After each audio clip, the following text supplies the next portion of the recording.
Welcome everybody to the Click podcast where we talk about everything Web3 and not just abstract ideas. We get into the ground realities of how the DAOs are currently functioning. Although DAOs are heralded as the future of the coordination of work, there are a lot of aspects that we want to get into, such as DAO deep dives, DAO insights, and this is going to be the one-stop shop for all things DAO. We are joined by our co-host Abhishek Sanavne and me personally, Abhishek Ajit. Hello, everyone. Today, Amen. So today we have a very special guest. He's been a very good friend of mine and one of the most foremost DAO enthusiasts in this space for a long while. We have Nelson Jordan from Avenue over here. Hi, Nelson. How have you been? Hey Abhishek, good to be here. Thanks for having me. Yes, I mean, always what to say, pumped as ever, Nelson. Nelson here has been a co-founder of Avenue and also part of the leadership team over at DAOMasters. For those who are not aware of Avenue, it is a product that allows for communities to build these interoperable, dedicated spaces that allow for greater collaboration and empower contributors at the same time. It's kind of a baby of, I think, Web3, GitHub, and Discord. Did I get that spot on or not, Nelson? Yeah, I think that's spot on. Well done. Nice. Hey, I mean, you got a fantastic product there. So it was, I took some time to think about it and it just kind of came to me. So, Nelson, before we kind of get into the heart of the topic, I would love to understand more about your journey and how you came into the Web3 space. And something much more fundamental that I would love to know more is what were the experiences you faced in the Web2 world that instantly connected you with the potential of DAOs? Sure, yeah, it's a good question. So for me, I'm probably not the traditional crypto or blockchain enthusiast. I'm not technical at all to the point where it's almost laughable. I think that's all of us actually. And exactly. I tried to enter the space several years ago and found it very overwhelming, very hard to enter for somebody who basically wasn't a coder, wasn't a programmer. I come from a marketing background, a marketing and community background. So I've done everything from kind of managing social media, paid social, so hundreds of thousands of dollars a month to grow, customer acquisition, moved into SEO and PPC and finally CRO. So kind of collecting all these acronyms and then became kind of more interested in the content side and content strategy, and finally find myself as head of marketing at a startup. This was all, pre Web3. And then I kind of just got really into DAOs through NFTs, actually, through kind of understanding, okay, there's this kind of community element to it. There's all of these different things going on behind the scenes that I just hadn't been exposed to before. And I kind of found it a bit intoxicating. I'd always been really interested in concepts like systems thinking and first principles, second order effects and things like this. And DAO seemed like this fantastic playground where we could just get in and experiment and have this really rapid iteration and feedback loop where we could just try a whole bunch of things. We didn't have to keep it super theoretical anymore. We could use some of the theory that had been already created and written and theorized and add to it with our own and actually see what that looked like in practice. So DAOs for me were kind of really eye-opening, and I've kind of fallen in love with them and been involved with them ever since. I think that's pretty fascinating that what really intrigued you about the DAO space was this ease of expression when it comes to iterating and coming up with new ideas. For someone like you, heading marketing and doing SEO, PPC, and all these social media related tasks, the key to success for all these certain areas is this you need a fast feedback loop. You need to be able to iterate ideas to be able to click with audience, and that experience has kind of worked its way towards an organization that allows for this sort of fast feedback loops and ease of collaboration right down to the first principles. I think that's quite fascinating that it's kind of worked out in your life that way. When you first came to the DAO space itself, I mean, how did that kind of transition into you kind of finding DAOmasters. What was the DAO scene like at the time, and what was fascinating about DAOmasters that made you want to take the leap and really delve into it as a full-time contributor? Yeah, I wouldn't say I was somebody who was early to DAOs. I would say that, I probably got into the space a year and a half, 2 years ago, or something like that. As I said, like previously, I've been involved in crypto just from a personal investment point of view. I saw something that I liked there, saw something that I could potentially make some money on. Didn't have the professional skill sets, at least I felt, to get involved, because crypto at that time, I'm talking kind of 2016, 2017 here, was still felt overwhelmingly technical. It's only been the last couple of years that what I would classify kind of my sort of skill set of telling a compelling narrative, that has become kind of more valuable in the space. It's not just about what you can do technically, it's about the story you can tell. The DAO space at that time was kind of just on the cusp of exploding, and I would say I probably got there just before that explosion happened, and it wasn't by anything other than luck. I just happened to see a tweet from the right person at the right time. And that person was Julia Lipton, a VC from Awesome People Ventures, fantastic mind and person in the space, from a professional and a personal standpoint. And she was talking about this project that she wanted to run. It wasn't a DAO at that time. It was called DAOMasters, and it was her idea to bring together lots of the disparate information in the space. There were lots of new tools out and nobody had really gone through them as a whole and reviewed the most important ones. And she said, hey, I want to raise some money. I think she wanted to raise 15 ETH or something like that, to build a website and to review 20 of the tool reviews that were voted for by the community. So 20 of the most prominent DAO tools at that time. And it wasn't until the end of season 1 and the beginning of season 2 that we actually transitioned into a DAO. So it almost ran itself as a DAO during season 1 anyway, but there was no need to do that necessarily. It wasn't how it was set up. It was just that Julia was comfortable running it in that manner. So what was the kind of incentives or the sort of outcomes that you were looking for to make that switch from what was a small community towards this whole DAO itself? I mean, I understand that, you've had this whole aspect of kind of making these sort of private tool reviews, but what was the outcomes that you were looking for to make that the whole DAOification process, and how was it like transitioning the community into that phase, getting people to contribute? If you could get into that, that'd be pretty amazing.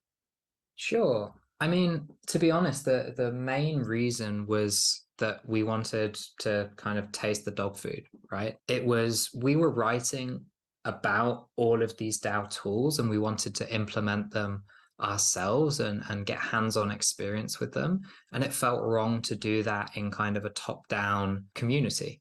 We wanted to be able to do that in, the element and the environment, I should say, that the tools were actually designed for. It seemed unfair to treat them otherwise. So that was the main reason, at least from my perspective, the fact that in order to review these tools fairly as DAO tools, we should really be a DAO. In terms of how the community reacted to that, it was almost a bit of a nothing event, because for all intents and purposes, that was how we were running it from the beginning anyway.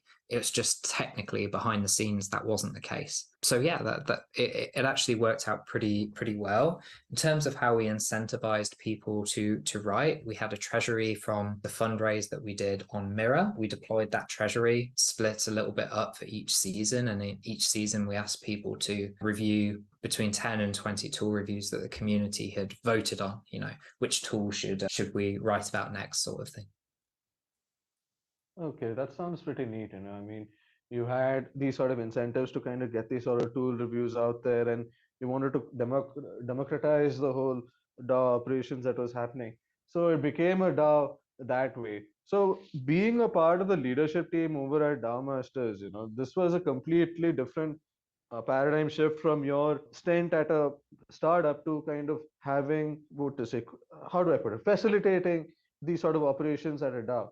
So what were the standout experiences that you saw from DAOmasters, and what were the lessons that you learned while kind of facilitating this dynamic community? Sure. So there were lots of great things and there were lots of disappointing things. So when I say disappointing, I don't mean about DAO masters themselves. I mean about the concept of DAOs. So for as much as we paint this picture of DAOs having this incredible potential, the impact that they can have to act at scale, that sounds fantastic. And it's something that I fully believe DAOs will do and can do.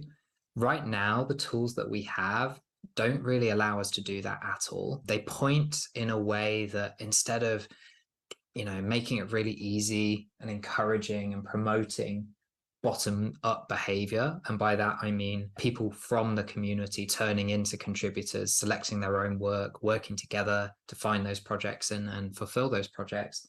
Right now, things like Discord make us act in a really top-down manner. And that's everything from, designing what channels should look like, that there are these channel names that you have to come up with as the admin. You have to decide, that people are going to talk about these topics and in text, and there's no space for coordination or collaboration. You basically end up relying on a core team of, 5 to 10 people. And DAOs have this ability to scale their impact. And we want to be able to get into a position where DAOs can, instead of just working through 10 people, they can work through 10,000 people. That's kind of what I see DAOs being able to achieve sometime in the future with the right tools. So that was kind of an eye-opening experience, right? We set out with the best of intentions at DAOmasters to be able to motivate the community and get them involved. And we did for a period of time where we kept up momentum. But by the 3rd and 4th seasons, we found it really hard to get more people involved and to kind of demonstrate the way that we should be doing things. And we kind of took the easy route, I guess, in the short term, which was a bad route to take long term, but we didn't see any alternative at the time because of the tools. And what we did was kind of just revert to the core team. Instead of, trying to get contributions from, maybe the 100 closest people to DAOmasters in terms of our network, what we did, we found that difficult. So we just reverted to the nearest 10 or 20 people that we knew had already done stuff and would be interested in it, right? Because it was too hard to onboard people. It was too hard to get them to contribute. It was too hard to vet them. It was too hard to get them to coordinate, with each other. So DAOmasters was fantastic as a learning experience, and it definitely brought me into this world of Web3, but it also opened my eyes that we're just not going to get to achieve the potential that DAOs have with the current tool set.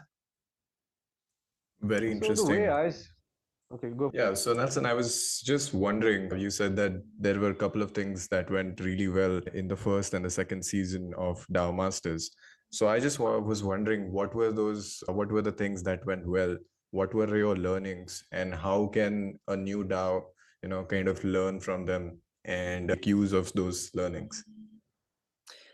I would say what it comes down to is we did what we said we were going to do. We had very defined goals at the beginning. We formed the community with this goal of creating a website and writing 20 tool reviews that were picked by the community. Those are very well defined, tightly defined goals. They're easy for people to see, wait, does this contribution actually get us closer to that goal? Does this discussion help us move closer to achieving that mission? Yes. And for us, I think the seasons 1 and 2, and that partly it was momentum, but partly it was just that we'd outlined our goals very, very clearly. By the time we got to season 3, we had a bunch of new people that were really excited by the vision, had seen kind of some of the traction that DAOmasters were achieving. They came into the community, definitely with the best of intentions, and we facilitated this as part of the leadership team. But I think we went too quickly from having a narrowed vision to broadening up that vision. And we were talking about, okay, well, if we want to succeed long term, we need revenue streams. We need some sort of monetization from here. Instead of trying to get monetization through tool reviews, which I think is more of a long-term sustainable strategy, what we try to do is say, okay, well, we've got a lot of experts on DAOs here. Maybe we can monetize that. Maybe we can do some consulting and things like that. So we did explorations in that. but it took a lot of the key members out of the loop of the previous tool reviews and the things that we'd actually become known for at DAOMasters and good at. So I would just say that we lost a bit of focus, but we did so with the best of intentions. It just didn't work out, and we probably needed somebody to rein us in a little bit. But it was hard. I think even though the core team and the leadership team thought that that was a risk, we didn't want to dampen any of the community's motivations. You know, we thought we have all these great people coming to the community. They're clearly very smart. They're clearly very passionate about this. Sure, we should let them kind of explore this and do that. But the amount of coordination that it took from the core team and the leadership team to set that up, maybe that wasn't worth it, you know, because it meant that because we didn't have the right tools, that these people could go off and form their own teams with their own missions and achieve that and feed it back to the DAO. We had to spend a whole bunch of our time facilitating this and creating the conditions for them to do it, which meant that we couldn't do other things, right? You've got a limited amount of resource.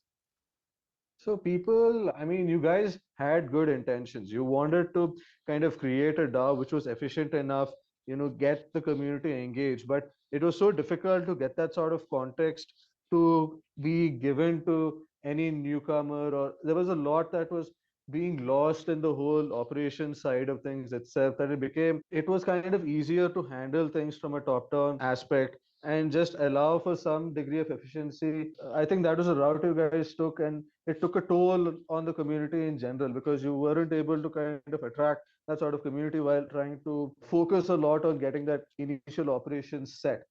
So the way I see it, a lot of disappointment comes from that loss of context and the sort of top-down aspect, you know, that you saw at DAOmasters. I think that's kind of the general narrative across DAOs in general. Could you talk about how this whole top-down approach further affects DAOs, you know, from achieving its potential, and what is the optimal situation when it comes to collaboration and context? What is that optimal moment that you would like to see DAOs achieve? Because so far it's been kind of the way things have been working in Web2, just that we're doing it over Discord or Notion. Yeah, fair point. First thing I would say is that, you know, I probably should highlight this just in case it's not come across. Like, I've had the best time at DAOmasters. Really enjoyed the whole experience and all the learnings that have come from it. And I'm very grateful to have been brought into the Web3 world through that route, because there are others that have come through different routes that perhaps are no longer in Web3 because of them. The second thing I would say is, like, I'm going to caveat my answer with the understanding that the word DAO, or the acronym DAO, is a pretty terrible descriptor for the organization because it covers a multitude of sins, right? It talks about all different types of organizations and puts them under one banner and expects, you know, that will lead to a healthy conversation, which just doesn't appear to be the case. So, you know, obviously, decentralization. DAOs have very, very different ideas on what should be centralized versus decentralized, what the optimal amount is, you know, for longevity, for reactiveness, for privacy, for control, for power. All of these things really, really differ on decentralization, and the same for the autonomy aspect, right? If you look at the difference between a product DAO or a media DAO, and the difference between a protocol-based DAO or something like that, they differ massively in levels of autonomy. And we still continue to talk about these things as if they're one and the same. They're not, they're completely different. The difference between an investment DAO that needs to pool funds versus a social DAO where people just get together to kind of make connections and interact and spin off cool ideas and stuff like that. They've all got very different aims. So to talk about like the optimal level of those is a bit disingenuous. There isn't one. Even within those types of DAOs, I'm hopeful that we'll move to better descriptors that will allow us to have kind of more nuanced conversations about these. I don't have an answer as to the different definitions for all of these, sadly, yet. It's something that I'll be working on with a bunch of other people, also trying to make progress on that as well. I think that's a good segue to kind of get into Avenue as a product itself. You know, these aspects, such as context and the sort of top-down approach that you saw, that was kind of stifling what you saw could have been this potential, the ideal DAO that could have brought in that sort of innovation and collaboration. You found that inspiration from your experiences at DAOmasters. Could you kind of give us some sort of background about exactly the sort of thesis you have in mind about these two and how exactly you plan to solve that with Avenue?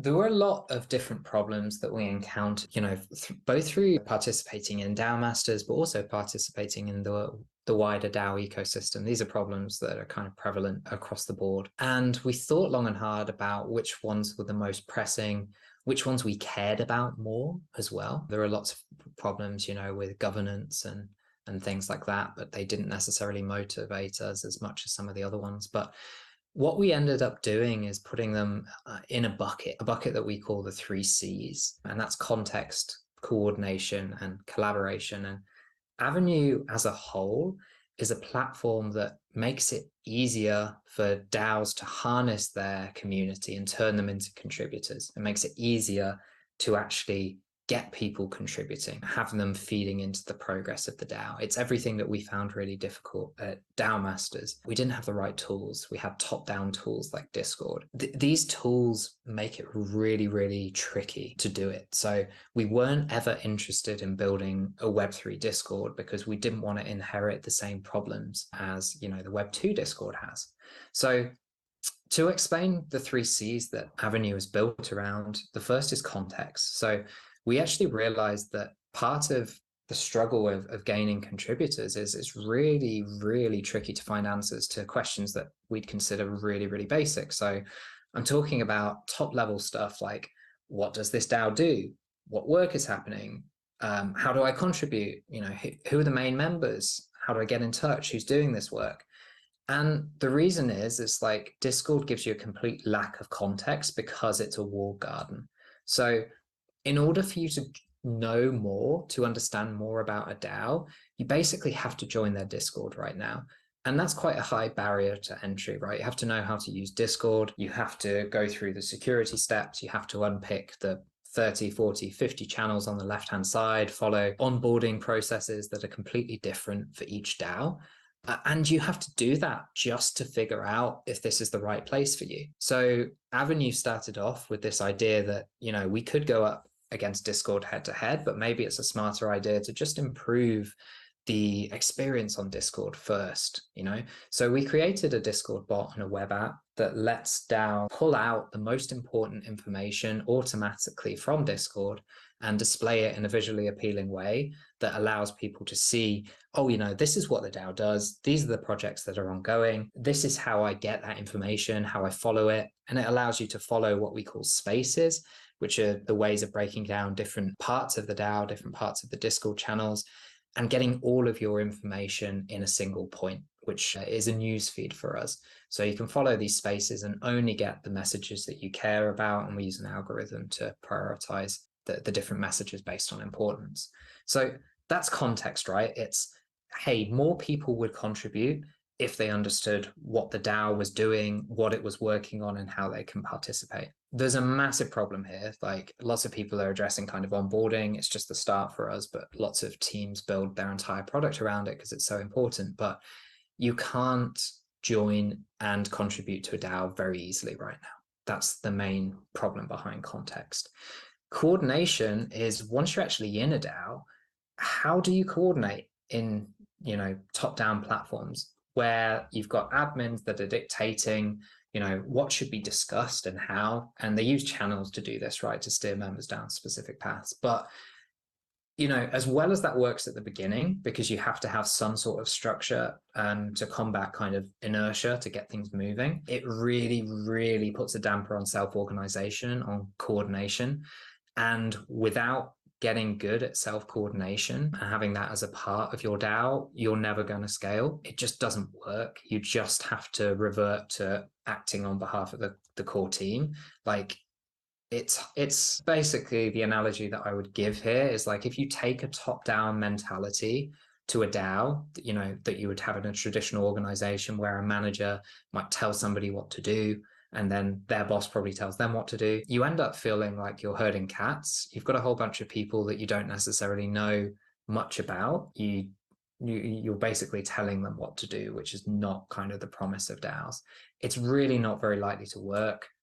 You don't often have things like salaries that you would have in traditional organization to actually incentivize those contributions. So the other issue as well is that things like top-down coordination removes agency, creativity, brain power, motivation from the community, because it basically trains community members to wait to receive instructions rather than coming up with the ideas themselves as a team. The third C for us is collaboration. So that's how do we work together?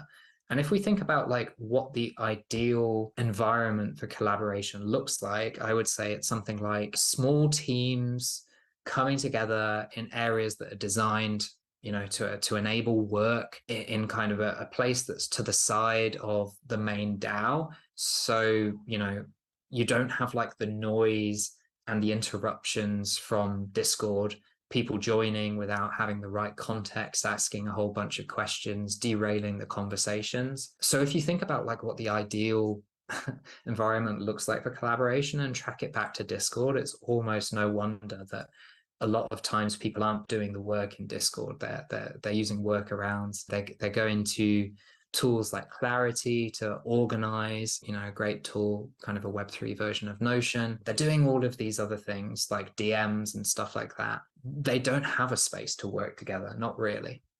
So that's kind of my synopsis of the 3 Cs. What we've designed is a platform that enables DAOs to kind of give their community superpowers, I would say, turn them from community members who are waiting for instructions from kind of the core team to people that are able to present their own ideas and start working on those ideas in tandem with other people and then present them back to the DAO. So Nelson, I love the thesis on top of which you're building Avenue actually. My question is, you kind of mentioned this lack of the ability to self-organize for the community and the lack of collaboration that comes when you have a top-down mandate that's set by early members within the Discord itself. That kind of sets the direction and the mind space in the way the DAO is also going in the future. And if you're a real decentralized community, that doesn't seem that fair. And that also comes to the lack of toolkit at the time. So my question is, how does Avenue seek to solve the aspect of collaboration and coordination? How do you want to kind of ensure that level of coordination and collaboration, allow for that sort of self-organization for these community members? And until the time Avenue is fully out there, because I understand that this is still in private beta, what are the best practices that you would want DAO operators to kind of set within their communities to allow for that sort of self-organization and collaborative ability? Sure.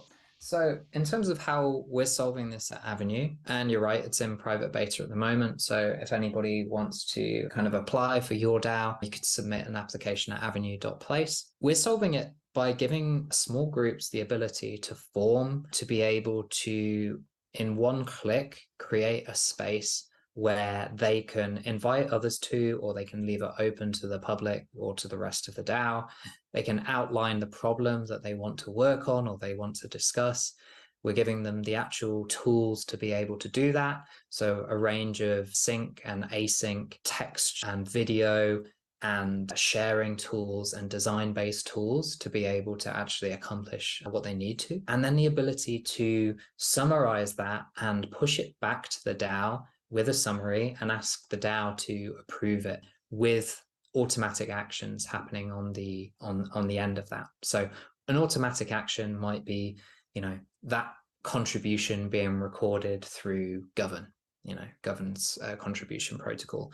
It might be using Metropolis, formerly Orca, to manage the relationships between different rooms in the DAO. It might be using Utopia Labs to pay people for the work that they've completed in these rooms, we call them. And this is how we're doing it, you know, by giving them an easy way to create these spaces aside from Discord, on Avenue, but with links from Discord for people to find them, to complete their work, and then to do something with that work. We kind of see ourselves, as you might have realized by the amount of tools that I listed that will be compatible with Avenue, we see ourselves as the glue that actually superpower a lot of these tools. Right now, because Discord doesn't have kind of integrations that work naturally with these sort of tools, you may talk about, like, you know, how your season went and how you should reward contributions on Discord, but then you go over to coordinate and then you do that, and you might prod people back on Discord to go and do that,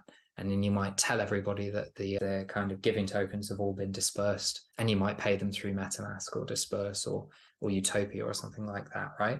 There's lots of fragmentation in the market, and we're aiming to be the glue that holds all of these tools together, which I think people are going to really, really enjoy. In terms of how, until we have the tools, until Avenue is available to everyone, and as I say, if you want early access, let me know. Until we've got that, it's more of a mindset shift that people need to adopt. I'd encourage everybody where they can, although it's not directly related to DAOs, it's remarkable how much of it is related and is important, is Impact Networks by David Ehrlichman, a fantastic book. And it was the biggest thing that I took from it was that there's a mindset shift from being in a traditional hierarchy, you know, where we have almost this pyramid view of instructions and the chain of command starting at the top and trickling downwards, to what we call kind of a network or a hierarchical view. You know, DAOs aren't. Could you explain what that view actually means? I mean, for a simpler way of saying it. For sure. So everyone, I'm going to assume, knows what a hierarchy is. DAOs aren't devoid of hierarchies. They definitely have them. But instead of a singular hierarchy, they often have multiple hierarchies. So any one hierarchy could apply depending on the situation. And the situation, kind of the context behind the situation, dictates which hierarchy applies, right? So if there's a decision to be made about the product, then perhaps the product team should be the ones that are most involved in that decision. It doesn't mean that, you know, the leaders of the DAO should be the ones that are completely in charge of that decision. The recommendations and maybe even the final decision should come from that team because they're closest to it and they know best in a lot of ways, right? I told you before that I was distinctly non-technical. So why am I being asked to sign all of these and vote on all of these snapshot proposals about technical things? Realistically, you don't want me anywhere near that stuff because I don't have the foggiest what I'm talking about. So this hierarchical view is more friendly to kind of viewing organizations as networks with multiple hierarchies that apply at any one. So I would say that the mindset shift that needs to happen in the meantime is for leaders to stop thinking of themselves as like bosses or managers in a traditional sense, and thinking of themselves as more like, okay, if I was in a network, what would leadership be about? And the answer to that is about facilitating connections between members, making sure that you're not the bottleneck. It's about how can you be the facilitator, right? How can you communicate the vision of the DAO, the mission of the DAO, and then give everybody else the tools and create the environment for those people to succeed and for those people to be the driving force, and to find all of these people and groups that are perhaps on their own and bring them together and give them the means to communicate and the means to coordinate. Interesting, Nelson. So just switching gears a little bit, that I just want to understand from your lens, how do you see the DAO space kind of evolve in the next 2 to 3 years? Also, do you think the bear market right now kind of has any bearings on DAO space, the number of contributors? Sure. So I'll give you a caveat with my answer. Again, my answer just refers to more human, I would say, human relationship DAOs, product DAOs, media DAOs, things where people have to create things and ship them, less about protocol-based DAOs, just because I feel like I'm not really qualified to comment on that part of it as much. So where I see things going there is the DAOs that recognize that the best way to move forward and to make progress as a DAO and to be sustainable as a community is to empower small teams of contributors to form relationships with each other, through the social interaction layer, and then act as facilitators and let those community members come to the fore and bring in new people and strengthen the networks and try and scale them outwards, by bringing new people and new partners into the fold rather than trying to scale them upwards in terms of increasing size. And that's kind of a learning that I've taken from that book, Impact Networks, that I mentioned. I think that's the right way to look at that part of the problem. The DAOs within that space that I think will succeed and will do better than others are those that recognize that, instead of trying to achieve consensus, through governance for the whole DAO, you don't need everybody voting on everything all of the time. What you do need to do is push decision-making power and the ability to execute those decisions through work to the edges, to these small teams of passionate, motivated, well-qualified people. So that's kind of my answer for that. I think that's pretty fair. I mean, the whole top-down approach that you kind of see with a lot of these DAOs, you kind of get the right mindset within these communities, and you want to see execution happen. I mean, since protocol DAOs aren't your thing, you want to see more of the creator type DAOs. I mean, if Cooper Trooper was here, he'll say music NFTs. So in that sense, you want to see a lot more DAOs popping up from the creatives side of things. My question is, you have a lot of verticals in which these DAOs are popping up right now. DeSci, that's decentralized science. You have music NFTs. A lot of these DAOs are popping up across, centered around these artists. Within the next 1 to 2 years, or even the next 5 years, where do you see DAOs kind of making a massive impact? You speak to a lot of DAOs, and you maybe kind of have a sense of where the DAOs are kind of going there. What are your thoughts on that? Yeah, so there's impact on a few fronts. There's impact on a societal level and kind of a cultural level. So what you can put into that bucket are DAOs that are designed to, affect some sort of large scale change. Like that might be, climate change or something like that, or it might be kind of better visibility of, I don't know, wage gaps, or I don't know. There's lots of different areas that I kind of classify as like impact, right? It might be about agriculture, it might be about science and things like that. And those are very, very exciting. And those are like where I see a lot of the headline news being made and bringing more people into this ecosystem. But the sort of things that I'm excited about is people that wouldn't normally have a chance because of their kind of location, because of what they look like, because of the language that they primarily speak, that their expectations that are put on them by outside cultures and things like that. Those people being able to earn a living and access a much wider network and kind of make it more equitable. And I think that's not necessarily going to happen in the next couple of years. I think we'll make strides there, and I'm already seeing elements of that. But the ability for people to work on stuff that they care about, and the ability for people to own, parts of their results rather than just being paid for it kind of one time, that's kind of what I'm excited about. I think we'll care more about the systems we build if we're also the part owners of that system. I think that's the original vision for which all these DAOs kind of came about, right? I mean, if you take a look at Bankless, for example, the whole vision of what they wanted to start out with was they wanted to bring the facilities of a bank account to those people who didn't have that, and that was through crypto. You have so much billions of people out there who don't have that sort of access, and crypto was supposed to be that gateway. And I love the empathy that you show towards these people. You want to be able to kind of allow them also, not just what to say, disempowered, but anybody who has that coherence with the community to be able to self-organize and make a living for themselves. I think that's pretty fascinating that way. In that sense, I see impact DAOs really starting to pop up, especially in the latest Bitcoin grants round. A lot of them are really popping up, trying to kind of solve for inequalities and things like that. I think that's really heartening to see.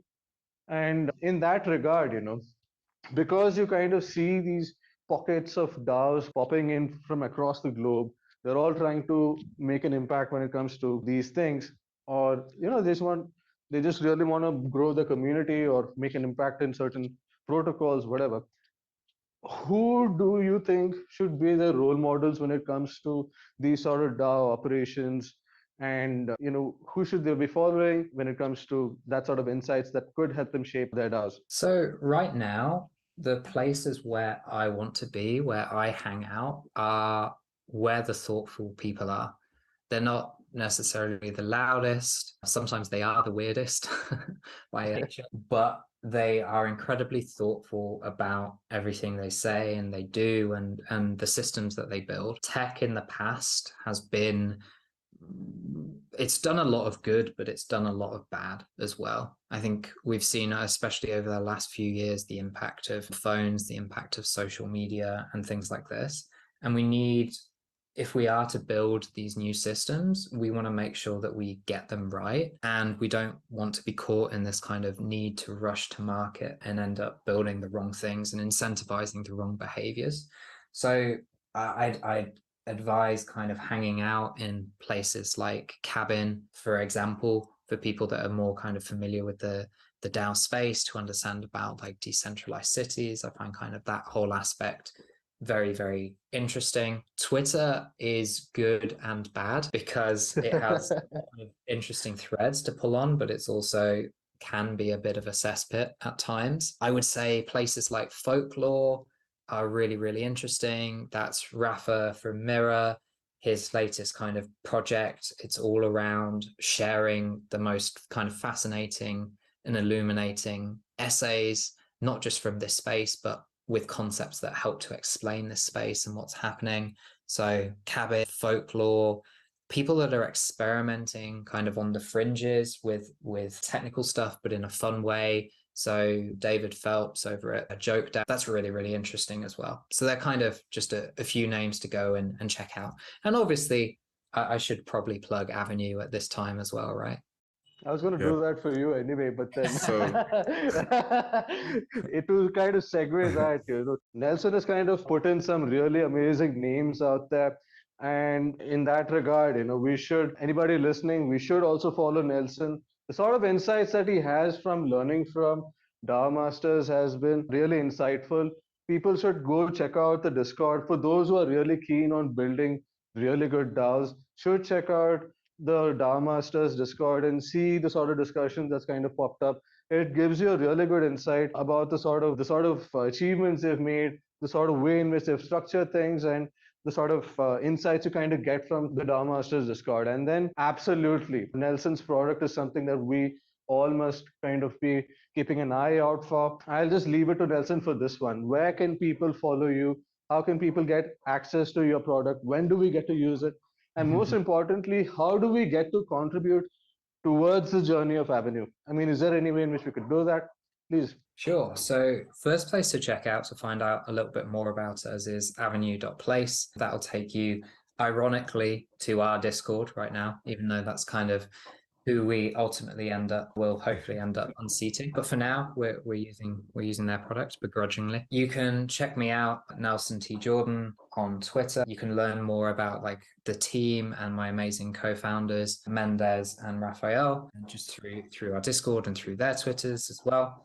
And yeah, if you ever just want to chat, let me know. My DMs are open. I'm always very interested. I'm in a range of kind of discussion groups like DAO Star One and kind of some different research groups as well. So always down to kind of discuss and write about these challenges that DAOs are facing and the new kind of paradigm that's emerging. And I think, yeah, in terms of can you use our product? The answer is yes, but you have to apply just because we want to make sure that the right communities are using it and they're kind of committed to helping us improve it as well. You can find a waitlist spot, application form, I should say, on avenue.place. That is for the first part of our tool, the coordination and collaboration part of our tool. We're looking for partners to help us build that. We've already got some fantastic names. You mentioned Bankless there. So Bankless Consulting, Bankless Academy, and things like that will be one of our partners that help us develop this, as well as kind of several other top tier DAOs. If you're interested in participating, please let me know. That's about it from our end. Thank you everyone for joining in. Thank you for stepping forward and being a part of a growing community. And stay tuned. Follow us on Twitter. We are also available on other major streaming platforms. And let's connect next week. Thank you. Bye-bye.